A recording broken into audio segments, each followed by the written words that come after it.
Me llamaron irrelevante en la junta, el director me pidió subir al frente.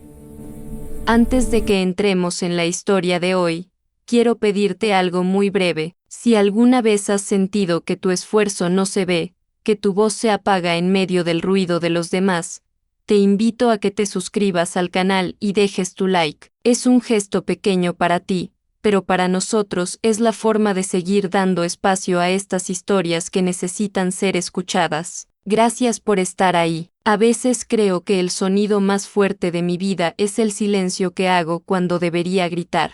Es un silencio que se acumula en la garganta, como un nudo de ropa vieja que no te deja tragar, que te seca la boca y te hace asentir con la cabeza mientras por dentro todo se está desmoronando. Llevaba 7 años trabajando en la misma agencia, 7 años llegando a las 8:15, aunque mi hora de entrada era a las 9, 7 años asegurándome de que el café de la cafetera de la sala común no supiera a quemado, aunque eso no estaba en mi descripción de puesto.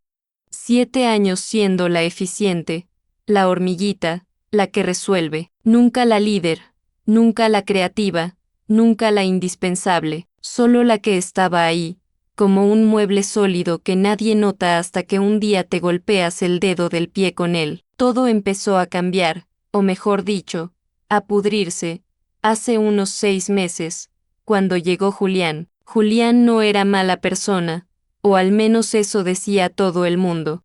Tenía esa sonrisa de anuncio de pasta de dientes y una forma de palmearte la espalda que parecía amistosa, pero que en realidad era una forma de empujarte suavemente fuera de su camino. Vino para reestructurar el departamento de estrategia. En lenguaje corporativo, eso significaba que venía a llevarse el crédito por el trabajo que nosotros, los que llevábamos años con las manos en la masa, ya habíamos hecho. Recuerdo perfectamente la mañana del martes en que sentí el primer golpe real.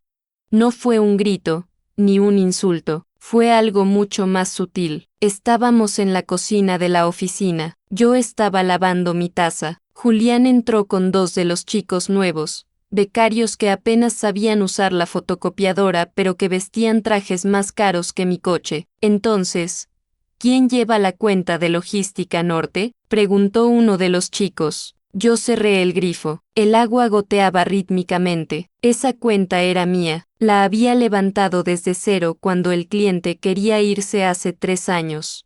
Yo conocía el nombre de la esposa del gerente. Sabía que los lunes no se les podía llamar antes de las 11 y que sus informes debían ir en azul marino, no en negro. Eso lo estamos revisando, dijo Julián, sirviéndose café sin mirarme, aunque yo estaba a medio metro. Necesita un enfoque fresco. Lo estaba llevando. Hizo una pausa teatral, como si buscara un nombre en un archivo polvoriento de su memoria. El equipo de soporte. Pero ahora lo vamos a gestionar desde dirección creativa. Me quedé helada. El equipo de soporte. Yo no era equipo de soporte. Yo era analista senior. Mi nombre estaba en los contratos. Me sequé las manos con una toalla de papel, frotando tan fuerte que la piel se me puso roja. Quise girarme y decir, Julián, esa cuenta es mía. Yo la salvé, pero no lo hice. Solo tiré el papel a la basura y salí de la cocina sin decir una palabra. Al pasar por su lado, él ni siquiera se apartó. Tuve que ladearme para no rozar su traje. Esa tarde, llegué a casa con un dolor de cabeza que me pulsaba detrás de los ojos. Mi marido, Carlos, estaba en el sofá viendo las noticias. Es un buen hombre, pero tiene esa practicidad de los que nunca han tenido que pelear por su espacio en una oficina tóxica. Estás muy callada, Elena, me dijo mientras cenábamos una sopa que había calentado en el microondas. Es el trabajo, susurré, removiendo los fideos sin hambre. Julián me ha quitado la cuenta de logística. Bueno, mujer, respondió él, cortando un trozo de pan. Míralo por el lado bueno. Menos responsabilidad, mismo sueldo. No te amargues. Es solo trabajo. Es solo trabajo. ¿Cuántas veces habré escuchado esa frase? como si pasarnos 10 horas al día en un sitio no nos definiera, como si que te borren del mapa no doliera porque te siguen pagando la nómina a fin de mes. No le dije nada más. Me fui a la cama temprano. Me tumbé boca arriba y me quedé mirando la sombra que proyectaba la farola de la calle en el techo. Me sentía pequeña, ridícula. La semana siguiente fue peor. Empezamos a preparar la presentación anual para la junta directiva. Es el evento del año. Vienen los dueños, los inversores, gente que no pisaba la oficina nunca. Todo el año trabajamos para ese día. Yo había preparado el informe de tendencias. Eran 40 páginas de análisis, gráficos y proyecciones. Me había llevado 3 fines de semana completos. El jueves por la mañana, Julián se acercó a mi escritorio. No se sentó, se quedó de pie, apoyando los nudillos en mi mesa, invadiendo mi espacio personal. Elena, ¿tienes el informe de tendencias?, preguntó, mirando su reloj. Sí, te lo envié anoche al correo, respondí, intentando que mi voz sonara firme. Cierto, lo vi por encima. Está denso, muy técnico. Voy a tener que pulirlo un poco para que los de arriba no se duerman. Pásame el editable, por favor. Pulirlo. Le envié el archivo. Vi cómo llegaba a su bandeja de entrada desde mi pantalla. 2 horas después, nos convocaron a una reunión de equipo para ensayar la presentación. Entré en la sala de juntas con mi cuaderno y mi bolígrafo, lista para tomar notas sobre mi sección. Me senté en una de las sillas laterales, las que están pegadas a la pared, porque la mesa principal ya estaba llena con Julián y sus favoritos. Julián encendió el proyector. La primera diapositiva apareció en la pantalla. Era mi gráfico, mis datos, mi conclusión, pero en la esquina inferior derecha, donde solía poner elaborado por R, no había nada, y en la portada, en letras grandes y elegantes, decía, Estrategia 2024, presentado por Julián M. Sentí un calor subirme por el cuello. Miré a mis compañeros. Laura, la chica de diseño, bajó la mirada a su teléfono. Roberto, de contabilidad, se puso a garabatear en su libreta. Todos lo sabían. Todos sabían que ese era mi trabajo, y nadie dijo nada. Como podéis ver, empezó Julián, con esa voz impostada de conferenciante, he detectado una oportunidad única en el mercado asiático. He detectado. Me clavé las uñas en la palma de la mano. Me dolía, pero necesitaba ese dolor físico para no echarme a llorar de rabia ahí mismo. Levanté la mano, tímidamente al principio, luego un poco más alto. Sí. Elena, preguntó él, con un tono de leve fastidio, como si le hubiera interrumpido en medio de una ópera. Ese gráfico, los datos del mercado asiático. Hay un matiz sobre la fluctuación del yen que no está en la diapositiva y es importante, dije. Mi voz tembló un poco. Lo odié. Julián sonrió, no con los ojos, solo con la boca, una mueca condescendiente. Elena, por favor, no vamos a aburrir a la junta con detalles técnicos menores. Estamos hablando de la Big Picture, la visión global. Los detalles administrativos déjalos en tu ordenador, ¿vale? Detalles administrativos. La sala se quedó en silencio, un silencio espeso, pegajoso. Sentí las miradas de los demás clavándose en mi nuca, no con admiración, sino con esa lástima incómoda que se siente cuando ves a alguien caerse en la calle. Me convertí, en ese segundo, en algo menos que una empleada. Me convertí en una molestia, en ruido de fondo. Bajé la mano, asentí, tragándome la bilis. Claro, perdona. Al salir de la reunión, fui directa al baño. Me encerré en el último cubículo, bajé la tapa del inodoro y me senté. No lloré, estaba más allá del llanto. Estaba en ese estado de shock frío donde la mente empieza a repasar cada interacción, buscando en qué momento exacto me había vuelto invisible. ¿Fue mi ropa? ¿Fue que nunca alzaba la voz? ¿Era mi edad? Escuché que la puerta del baño se abría. Eran 2 chicas de marketing. Es que fue súper incómodo, decía una mientras se lavaba las manos. Pobre Elena, ya. Pero es que ella tampoco se entera, respondió la otra voz. Julián es el jefe ahora, ella se ha quedado un poco obsoleta, ¿no crees? Es muy buena ejecutando, pero no tiene visión. Es un poco irrelevante para la nueva etapa de la empresa. Irrelevante. La palabra rebotó en los azulejos blancos del baño y se me metió en el cerebro como una astilla. Esperé a que se fueran. Esperé 5 minutos más por si acaso.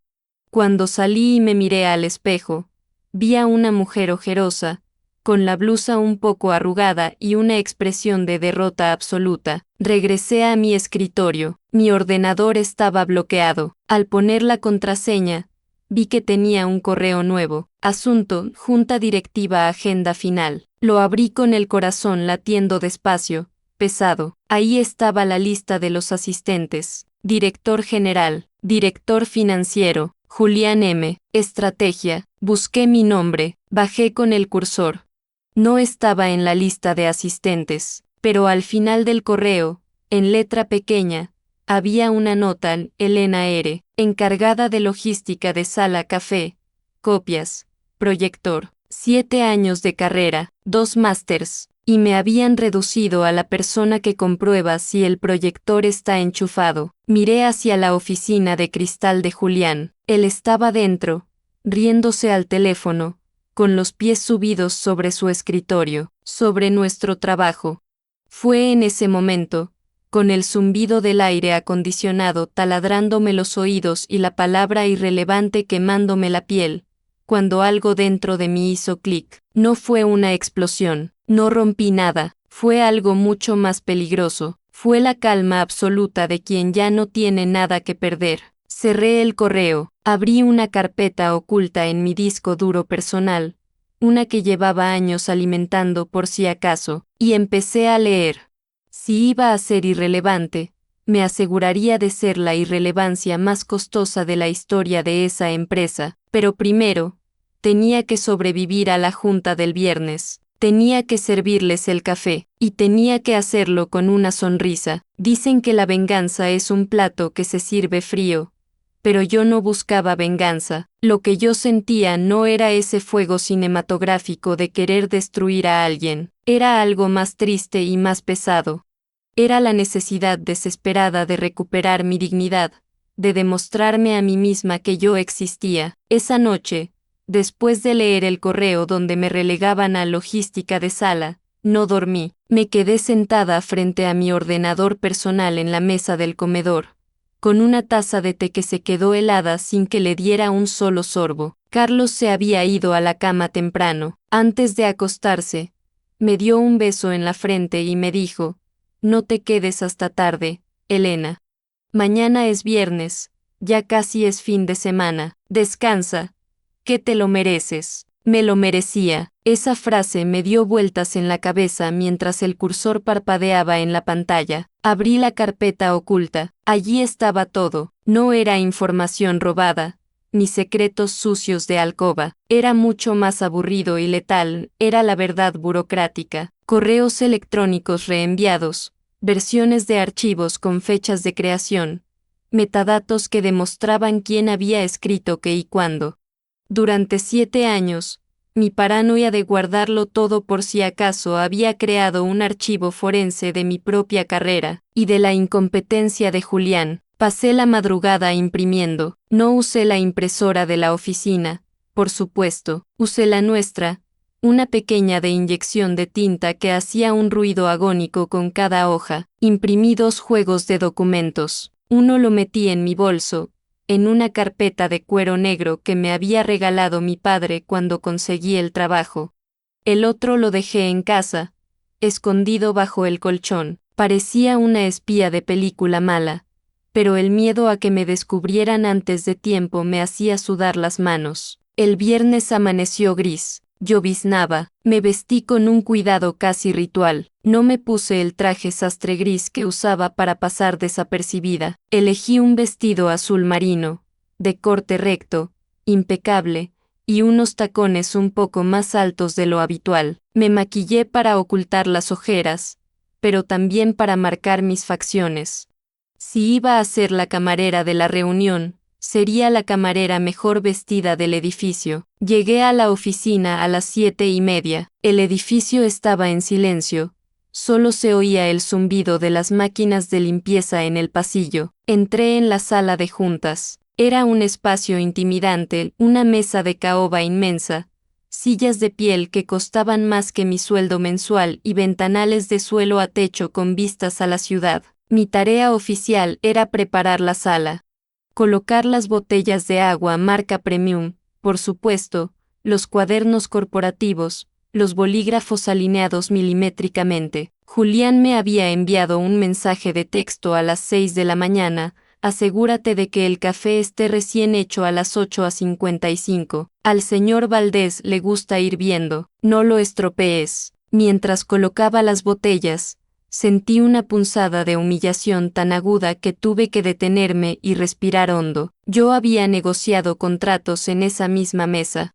Yo había cerrado tratos que pagaban las luces de este edificio, y ahora estaba midiendo la distancia entre el vaso y el posavasos. A las 8:40, entró Julián. Venía eufórico, olía a una mezcla de café caro y loción excesiva. «Elena», exclamó al verme, sin detenerse. «Bien, veo que está todo listo. Oye, ¿has traído los cables MI de repuesto? No quiero fallos técnicos. Están en la mesa auxiliar, Julián», dije, manteniendo la voz neutra. «Perfecto. Y una cosa más». Se acercó a mí, bajando la voz, con esa falsa confidencialidad que me revolvía el estómago. «Cuando empiece mi presentación, quédate al fondo, cerca de la puerta. Si alguien necesita agua o café, anticípate. No quiero que tengan que pedirlo. Quiero que el servicio sea invisible. ¿Entendido?». Me miró a los ojos. Esperaba sumisión. Esperaba ver a la Elena de siempre, la que agachaba la cabeza. Le sostuve la mirada 2 segundos más de lo necesario. «Entendido», dije. Él pareció notar algo raro, un destello de desafío, pero su ego estaba demasiado inflado esa mañana para procesarlo. Me dio una palmadita en el hombro, un gesto paternalista que me erizó la piel, y se fue a conectar su portátil. A las 9 en punto, la sala se llenó. Entró el director general, el señor Valdés, un hombre de 60 años con cara de bulldog y mirada de escáner. Entró la directora financiera, Marta, siempre pegada a su tablet. Entraron 3 inversores que no conocía, hombres de trajes oscuros y relojes pesados. Nadie me saludó. Para ellos, yo era parte del mobiliario. Era la señora que ponía el agua. Me coloqué en mi esquina asignada, de pie, con las manos entrelazadas delante de mí, sintiéndome como una intrusa en mi propia vida. «Buenos días a todos», empezó el señor Valdés, sentándose en la cabecera. «Vamos al grano. Los números del último trimestre no han sido los esperados. Necesitamos un golpe de timón. Julián, nos has prometido una estrategia revolucionaria. Tienes la palabra». Julián se puso de pie, se abrochó el botón de la chaqueta, sonrió. «Gracias, señor Valdés. Señores, lo que van a ver hoy no es solo una estrategia, es una redefinición de nuestro ADN corporativo». Apagó las luces principales y la pantalla del proyector se iluminó. Ahí estaba, mi trabajo, diapositiva tras diapositiva, mis análisis de mercado, mis proyecciones de riesgo, mis ideas para la expansión en el sector logístico. Él las recitaba con soltura, usando palabras rimbombantes, moviendo las manos como un director de orquesta, pero yo notaba los fallos. Él se sabía la música, pero no entendía la letra. Cuando llegó a la diapositiva sobre la optimización de rutas, dijo: «Y aquí, hemos decidido reducir el coste operativo cortando los intermediarios en la zona sur, lo cual nos dará un margen del 15%. Marta, la financiera, frunció el ceño. Julián, interrumpió. Cortar intermediarios en la zona sur implica renegociar con los sindicatos de transporte. Eso podría paralizar los envíos 2 meses. ¿Has calculado el coste de una huelga? El silencio cayó en la sala. Julián parpadeó. Esa variable estaba en mi informe original, en un anexo que él había decidido borrar porque era demasiado texto. Yo sabía la respuesta. Sabía que ya teníamos un preacuerdo con el sindicato que evitaba la huelga, pero había que mencionarlo. Bueno, titubeó Julián, perdiendo por un segundo su sonrisa de vendedor. El riesgo está contemplado, es un riesgo calculado. Creemos que la presión del mercado. ¿Creen o saben? Preguntó el señor Valdés, tamborileando los dedos sobre la mesa. Julián empezó a sudar. Lo sexta a aflojarse discretamente el cuello de la camisa. Buscó ayuda con la mirada. Sus ojos barrieron la sala y, por un instante, se posaron en mí, en la esquina. Sus ojos gritaban, ayúdame, tú sabes esto. Yo lo miré. Mi rostro no se movió, no asentí, no le hice ninguna señal, solo lo miré con la frialdad de una estatua. Tú querías que fuera invisible, Julián, pues ahora soy invisible. Es un tema que podemos detallar más adelante en la ronda de preguntas, improvisó él, pasando rápidamente la diapositiva. La tensión en la sala cambió, ya no era una presentación triunfal, ahora había dudas. Los inversores se miraban entre ellos. Julián siguió hablando, pero ahora iba más rápido, tropezando con las palabras, intentando recuperar el control con carisma. Llegó el momento del café. El señor Valdés levantó la mano sin mirar, haciendo un gesto con el dedo para que le rellenaran la taza. Era mi señal. Caminé hacia la mesa con la jarra de café en la mano. Mis tacones resonaban suavemente en la moqueta. Me acerqué a la cabecera. Mientras servía el café negro y humeante en la taza del director general, Julián estaba explicando la proyección de ventas para 2025. Basándonos en el crecimiento orgánico, esperamos duplicar la cuota. Decía, perdona, Julián, lo cortó uno de los inversores, un hombre con gafas de montura gruesa. En la página 12 del informe impreso que nos han pasado, las cifras de la columna barrio no coinciden con el gráfico que tienes en pantalla. Hay un desfase de 2 millones de euros. Julián se quedó blanco. ¿Cómo? No.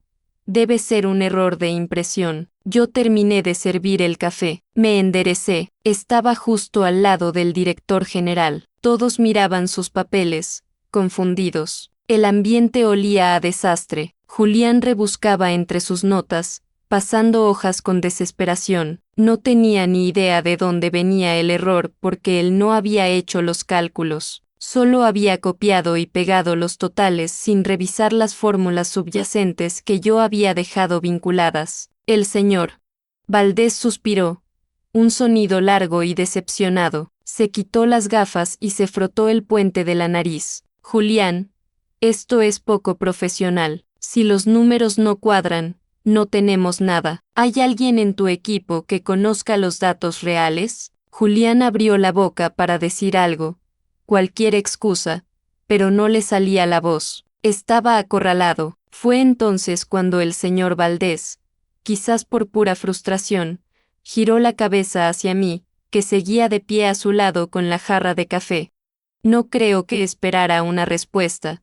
Tal vez solo buscaba a alguien más a quien mirar que no fuera el desastre que tenía enfrente. Elena, dijo, sorprendiéndome al recordar mi nombre. Quizás le sonaba de los contratos de hace años. Tú llevabas logística antes, ¿no? ¿Sabes algo de esto? El tiempo se detuvo. Julián me miró. Sus ojos estaban desorbitados, llenos de terror. Estaba suplicándome silencio. Si yo decía no sé, la reunión acabaría, le echarían la bronca, pero sobreviviría.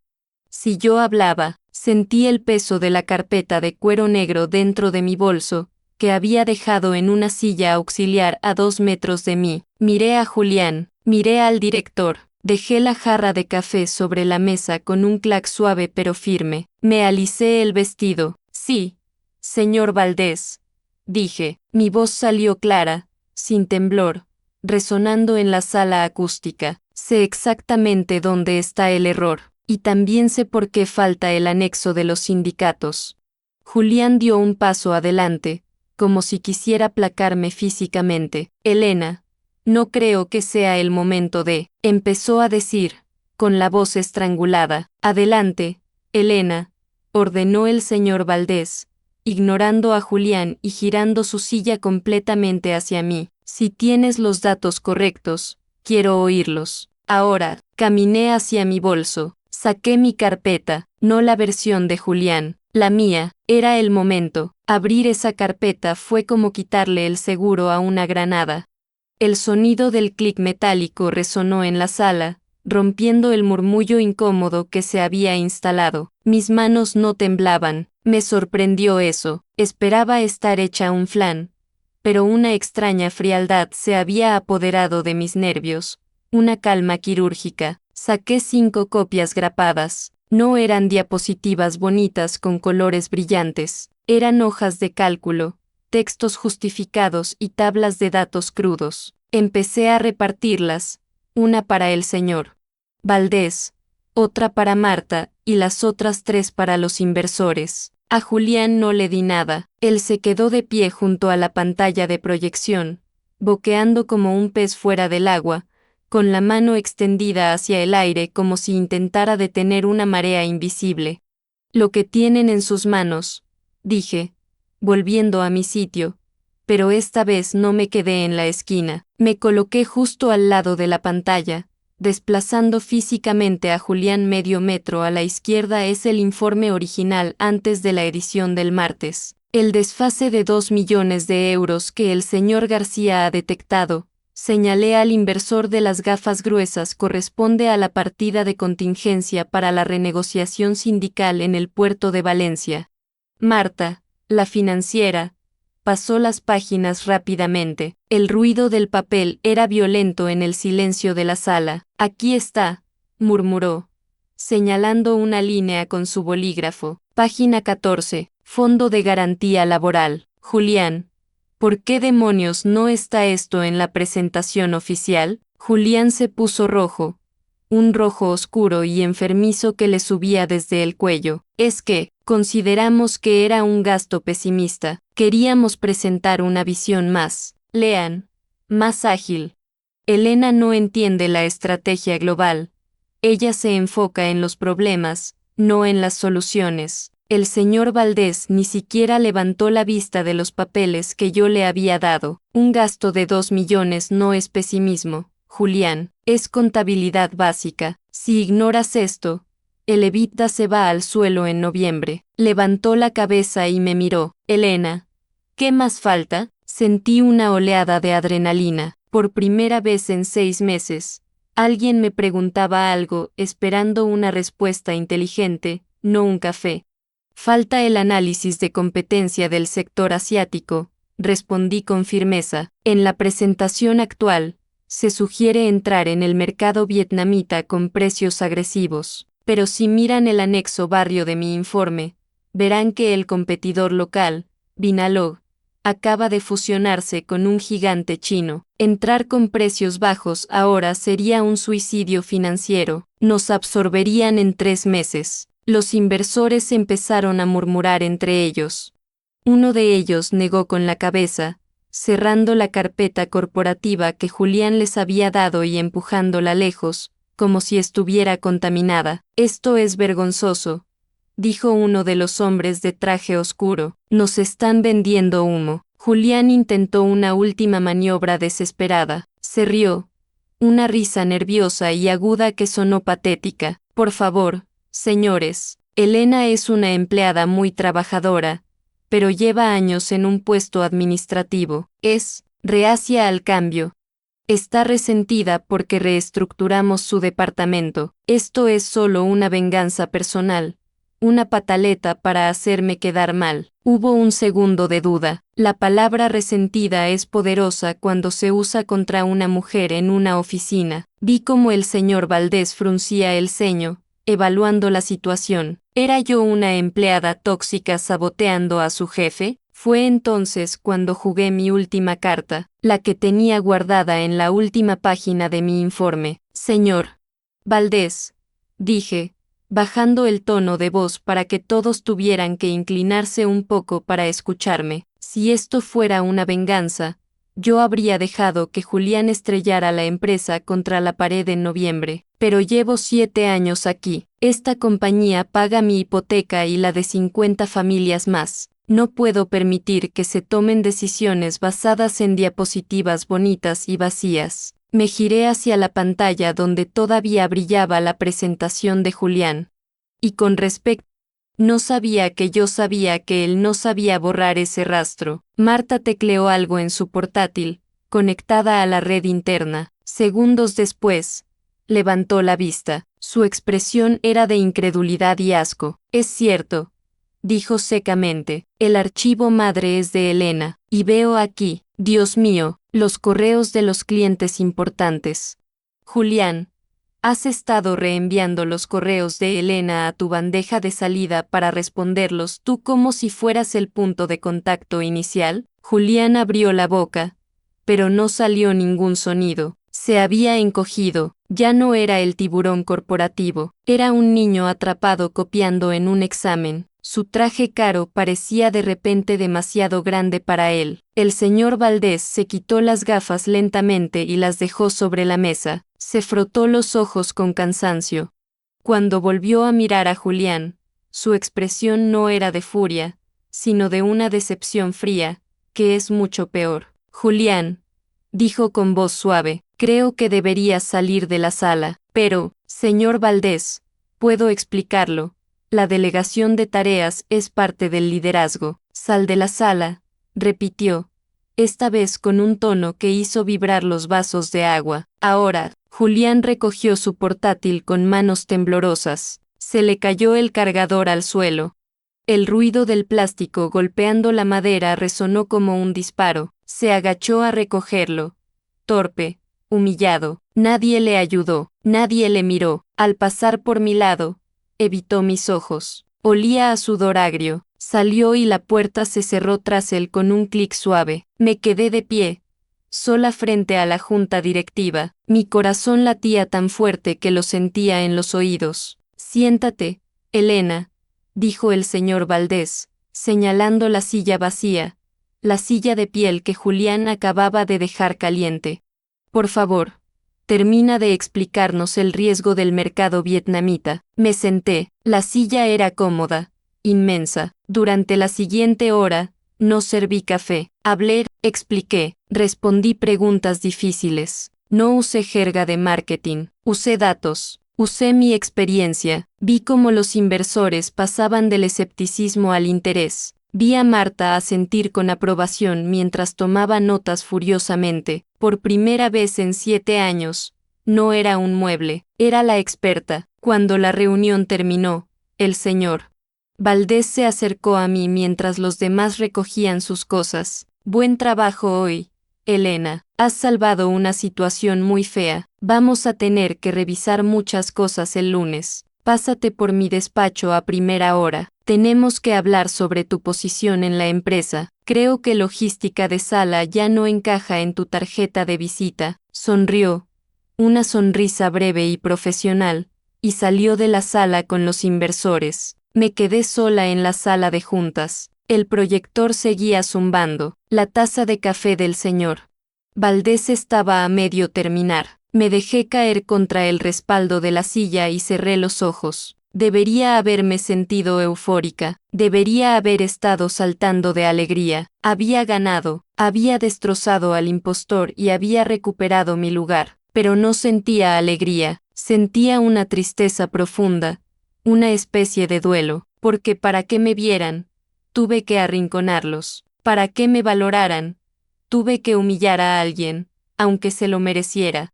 Y sobre todo, me di cuenta de que esa validación que tanto había anhelado durante 7 años, ahora me sabía a ceniza. Habían tardado 7 años y una crisis para ver lo que tenía delante de sus narices. Recogí mis papeles, guardé mi carpeta de cuero negro en el bolso, salí de la sala de juntas y caminé por el pasillo. La gente me miraba, los rumores vuelan en una oficina. Ya sabían que Julián había salido con la cara desencajada. Veía los cuchicheos, las miradas curiosas. Fui a mi escritorio, mi pequeño cubículo gris. Me senté y miré la pantalla de mi ordenador. Pásate por mi despacho el lunes, había dicho Valdés. Seguramente me ofrecerían el puesto de Julián, un aumento, un despacho con vistas, el reconocimiento. Abrí un documento nuevo en blanco. El cursor parpadeaba, invitándome a escribir. Mis dedos flotaron sobre el teclado. Sabía lo que tenía que hacer. No era lo que ellos esperaban. Y, sinceramente, tampoco era lo que yo pensaba hacer cuando me levanté esa mañana, pero al sentarme en esa silla de piel, me di cuenta de algo fundamental. Ya no quería pertenecer a un lugar donde tienes que gritar para que no te pisen. Empecé a escribir. No era un informe, eran solo 2 párrafos. Escribí la carta de renuncia en 5 minutos. No necesitaba más. Estimado señor Valdés, agradezco la oportunidad de haber trabajado en esta empresa durante 7 años. Sin embargo, efectiva inmediatamente. No hubo párrafos emotivos sobre buscar nuevos horizontes ni mentiras piadosas sobre crecimiento personal. Fue un texto seco, funcional, casi robótico, justo como ellos me habían tratado a mí. Cuando le di a imprimir, el sonido de la impresora me pareció diferente. Ya no era un ruido agónico, sonaba a libertad. Fui a la máquina. Recogí la hoja todavía tibia y la metí en un sobre blanco sin nombre. Regresé a mi escritorio y empecé a guardar mis cosas. No tenía mucho. Una foto de Carlos y yo en la playa, mi taza favorita con el borde astillado, una planta suculenta que milagrosamente había sobrevivido a la falta de luz natural y un par de libros técnicos. Todo cabía en una caja de cartón reciclada de las de los folios. Laura, la chica de diseño, se asomó por encima de su monitor. Me vio metiendo la grapadora en la caja. Elena, ¿qué haces?, preguntó en un susurro, mirando a los lados por si alguien nos veía. ¿Te han despedido? Pensé que habías ganado ahí dentro. Sonreí. Fue la primera sonrisa genuina que me salía en meses. No, Laura, no me han despedido, pero tienes razón. Gané, y por eso me voy. Ella me miró sin entender. Para ella, ganar significaba quedarse con el despacho de Julián, cobrar su sueldo y tener el poder. Yo también pensaba eso hace unas horas. Pero mientras estaba sentada en esa silla de piel, escuchando al señor Valdés ofrecerme hablar el lunes, entendí algo fundamental. Ellos no me respetaban. El señor Valdés no me ofreció el puesto porque valorara mi talento. Me lo ofreció porque yo era la única que sabía dónde estaban enterrados los cadáveres financieros. Me lo ofreció porque le salvé el cuello ante los inversores. Si yo no hubiera sacado esa carpeta, él habría dejado que Julián me siguiera humillando hasta el día de mi jubilación.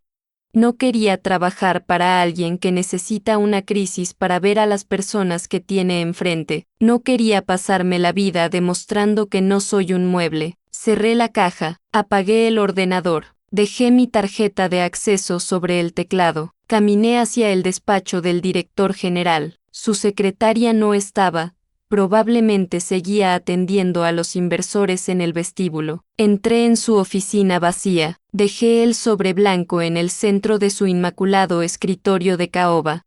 Salí de allí sin mirar atrás. Cruzar el pasillo central con mi caja en brazos se sintió como caminar por un túnel hacia la luz. Sentía las miradas de mis compañeros clavadas en mi espalda. Sabía que en 10 minutos el chat interno de la empresa estaría ardiendo. Elena se ha ido, después de cargarse a Julián. ¡Qué locura! Que digan lo que quieran. Por primera vez, la narrativa de mi vida la controlaba yo. Al salir del edificio, el aire de la calle me golpeó la cara. Estaba lloviendo, pero no abrí el paraguas. Dejé que el agua me mojara un poco, sintiendo el frío, sintiendo algo real. Saqué el teléfono y llamé a Carlos. Elena, contestó al segundo tono, preocupado. ¿Qué ha pasado? ¿Estás bien? He renunciado. Carlos, dije. Mi voz sonaba firme, tranquila. Hubo un silencio al otro lado de la línea. Sabía lo que estaba pensando. La hipoteca, las facturas, el coche, la incertidumbre. ¿Renunciado?, repitió él, suavemente. ¿Te han hecho algo? No. Al contrario, me ofrecieron el puesto de Julián. ¿Y has renunciado? Ahora sí sonaba confundido. Sir, te lo explico en casa. Pon el agua para el café. Por favor, llego en 20 minutos. Colgué, me subí a un taxi porque no tenía fuerzas para el metro. Mientras el coche avanzaba entre el tráfico de la ciudad, me permití llorar un poco, no de tristeza, sino de descarga. Había soltado un peso que llevaba cargando 7 años. El peso de ser invisible, de ser la eficiente, de ser la que aguanta todo porque es solo trabajo. Los meses siguientes no fueron fáciles. Mentiría si dijera que al día siguiente me llovieron ofertas millonarias o que monté mi propia empresa exitosa de la noche a la mañana. La vida real no es una película. Estuve 3 meses en el paro. Tuvimos que recortar gastos. Dejamos de salir a cenar. Cancelamos las vacaciones de verano. Hubo noches de insomnio mirando el techo, pensando si había cometido el mayor error de mi vida por orgullo. Carlos fue un pilar. Nunca me reprochó nada. Cuando le conté los detalles de aquella reunión, solo me abrazó y me dijo, hiciste bien. Nadie tiene derecho a tratarte como si no existieras. Hoy trabajo como consultora externa. No tengo un despacho con vistas. De hecho, trabajo desde la mesa de mi comedor muchas veces. Gano un poco menos que antes, y tengo que pelear cada factura con los clientes. Pero hay una diferencia abismal. Cuando entro en una sala de reuniones ahora, entro como Elena R., la experta que viene a solucionar un problema. Me escuchan, me pagan por mi conocimiento, no por mis horas silla. Y el café me lo sirvo yo misma si quiero, o me lo sirven ellos. Hace poco me encontré a Laura por la calle. Me contó que la empresa va mal. Pusieron a otro Julián en el puesto, un amigo del hijo del dueño, y el departamento de logística es un caos. Te echan de menos, me dijo ella con una sonrisa triste. Nadie sabe cómo hacer los informes de tendencias. Les deseo suerte, respondí sinceramente, y lo decía en serio. Ya no sentía rabia. La indiferencia es el verdadero final del rencor. A veces, cuando tengo un día difícil y algún cliente me levanta la voz o siento que me ignoran, recuerdo aquel momento en la junta. Recuerdo el silencio cuando puse los papeles sobre la mesa. Recuerdo la cara de Julián. Y recuerdo que tengo en mi disco duro una carpeta llamada Dignidad. No se trata de venganza, se trata de límites. Aprendí que si tú no te das tu lugar, nadie te lo va a dar. Aprendí que ser irrelevante es una etiqueta que te ponen los mediocres para sentirse grandes. Y aprendí que el sonido más poderoso del mundo no es un grito, sino el sonido de tus propios pasos alejándote de donde no te valoran. Soy Elena, fui invisible durante 7 años. Hoy, me veo a mí misma, y con eso me basta. Esta historia no termina aquí. Hay relatos que nunca pude subir al canal. El enlace está en la descripción.